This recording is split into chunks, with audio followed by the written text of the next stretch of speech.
Okay lang? So, let u.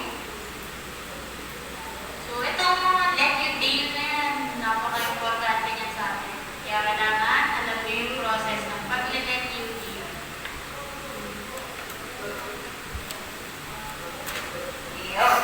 So, ano? I-let u natin, plus. 4x. 4x. 4x. Ano ang derivative ng 4x? 4. 4. Cx. Magkakalimutan yung x. Ganun. Ngayon, ang TV natin ay magiging cosine. 2 minus 3x. Cosine 2 minus 3x dx. So, kung ganyan yung magiging TV natin, ano yung kailangan natin TV? Medyo intense yan ngayon, no? Medyo magiging intense tayo dyan. So, isipin nyo mabuti kung ano yung B natin. Pag-dinilig yung B natin, ang kakalabasan niya ay cosine 2 minus 3x dx. No? Sin 2x. Sin Sin 2x sin minus 2 minus 2x. 3x Sin 2x minus negative sin. x cubed. Ano na? Negative sin? Positive? Positive. Positive sin 2x. 2x? Diderive pa ba yan, no? Hindi na, walang exponent. Ano ba? Hindi, 0 na dapat yan pag dinerive. Ano lagyan Hindi, natin? 2x. Minus 3x? 2x. Wala? Yes. Ha? Kung ganun ba, hindi na i-derive, ano? Pag i-derivative ko to class, Magiging dx. Pag i-derivative ko class yan, ang magiging answer niyan ay negative. Sin. Okay? So, magiging negative Sin. sin 2 3x multiplied by 3 dx. Oh no! Malayo. Ay, sin pa na to. Bukas Oh, pa sin pa na. tayo. Oh no, malayo. Malayo yata. Parang walang 3 doon ah. Ha? Tama ba, class? So, okay ba kung sabihin ko na ang derivative dapat niya ay ito? Negative 1 over 3 sin 2 minus 3x. Tama ba? Kasi class, ang derivative ng trigonometric functions, okay? Pag dinerivative kasi natin yung trigo functions, di ba, ito yung tinatawag natin angle. Okay? Yung nasa loob niyan, bukod sa i-derivative na natin yung trigo functions, i-derivative pa natin siya ng separate, plus i-multiply natin siya sa full equation. Okay? So, halimbawa, ganito, meron tayo, ano ba? Sabi natin yung sin ng 2x squared natin. Halimbawa, i-derivative natin. So, magiging equal niyan is equals to negative sin 2x squared. So, as is, ay cosine pala, sorry. So, cosine. So, kukopihin nyo lang yung angle. Okay, multiply by, ano yung derivative ng 2x squared? Magiging 4x. So, ngayon, i-multiply, magiging negative 4x cosine 2x squared dx. So, ganyan yung pagdederivative ng may angle sa may value angle. So, usually kasi x lang eh, di ba? Di ba, sin x lang usually. Tama? Eh, di ba, ang derivative ng x, 1 lang. Kaya hindi na natin sinusulat. Okay? Nagets yan, ha?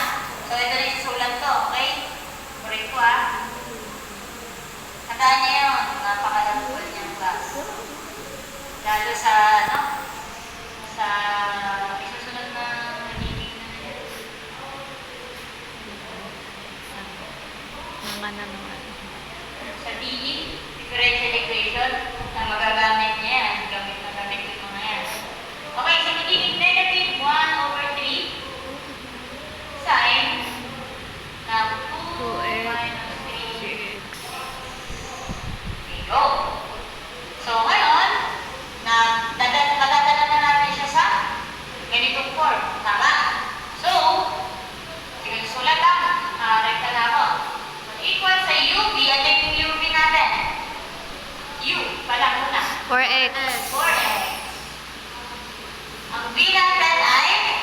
Negative 1 over 3 Negative 1 over 3 sine sine 2 minus 3x. 2 minus 3. Minus. Ano yung susunod? Integral ng ano yung class?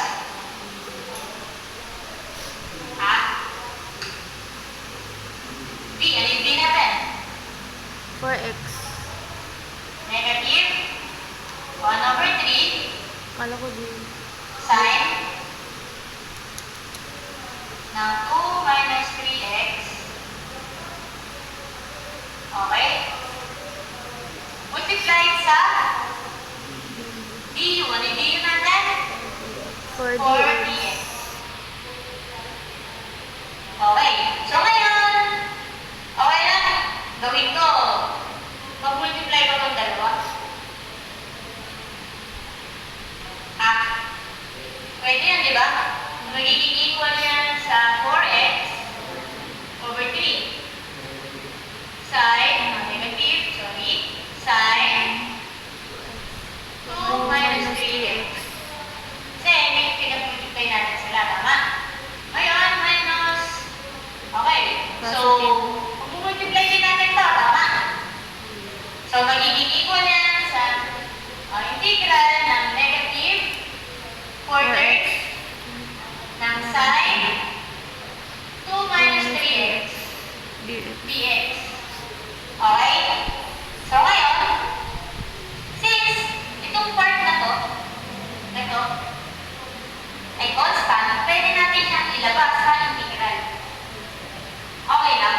Yung pwede yun, may rule tayo na sa integral na ganun, di ba? So, ibig sabihin, magiging equal yan sa negative 4 x raised to 3 sine 2 minus 3x minus Integral. magiging positive na. Tama?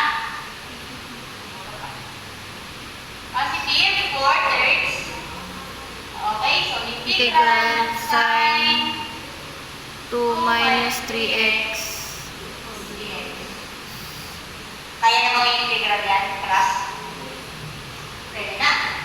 Ano ba? So, paano mo mag-integral ng sine 2 minus 3x? Negative cosine. So, gawin ko, okay lang gawin natin. Let you do tayo. Para mas maganda natin yung pagsusolve kung paano yung nangyayari. Okay? So, kaya natin ito. So, nagiging integral ng sine. Nakikita niyo ba? Kita niyo. Sine 2 minus 3x. dx. Okay, let you 2 minus 3x. So, magiging du natin is 3 equals to negative 3 dx. x. So, ang dx po natin ay magiging negative du over 3. Tama. So, ngayon, meron tayong integral ng sine u. Ano yung du? Yung magiging dx natin? Negative du over 3. Over 3. 3. Tama. So, labas natin yung negative 1 over 3. So, magiging negative 1 over 3, integral ng sine u, du. Ano ang integral ngayon ng sine? Ha? Negative? No, sine. So, magiging negative 1 over 3 ng negative cosine u plus c. Multiply, magiging positive na. So, magiging 1/3 na lang siya ng Cosine. cosine u Plus plus c. Ngayon, ibalik na natin yung u. So, magiging equal siya sa 1 1/3 ng cosine. Okay? 2 minus 3x plus c. plus Ako ha? So, ito na ngayon yung integral ng ito. Tama. So, gagawin natin ngayon is equal na siya sa negative 4x over 3 sine ng 2 minus 3x. Okay, ayan. 4x. 4/3. Okay, multiplied by 1/3 ng cosine 2 minus 3x Plus C. plus c.